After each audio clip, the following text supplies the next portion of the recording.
আমরা এরকম গুণ নিয়ে অধিকাংশ সময় সমস্যায় পড়ে যাই। তো এগুলো গুণ আমাদের কিভাবে করতে হবে, তার জন্য প্রথমে আমাদের একটি সূত্র সম্পর্কে জানতে হবে যে রুট এ গুণ রুট বি। এক্ষেত্রে এই সূত্রটায় আমরা কি প্রয়োগ করে থাকি, এখানে লিখে রুট এ বি। যদি এই সূত্রটা আমি জানি ফর্মুলাটা, তাহলে এগুলো গুণ করতে আমাদের কাছে খুবই সহজ হবে। তাহলে সে অনুসারে এর জন্য কি আসবে, রুট আসবে হলো 3 গুণ 12 equal to root 36 equal to কত আসে, 6 আসে। তাহলে এটা আমাদের বর্গ সংখ্যা হয়, এটা পূর্ণ সংখ্যায় চলে আসলো।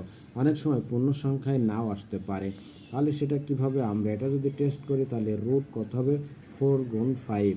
তাহলে 4 গুণ 5 আসে কত হয়, রুট হলো 20। তাহলে এটা আমাদের ক্যালকুলেটর চাপতে পারি বা এভাবে রাখতে পারি, বা এখান থেকে আমরা এটা দেখাতে পারি আবার কত, এর বর্গমূল করলে আসে 2 আর এখানে রুট 5 থেকে যায়। তো এই দুটোর যে কোনো একটা পদ্ধতি আমরা অবলম্বন করতে পারি।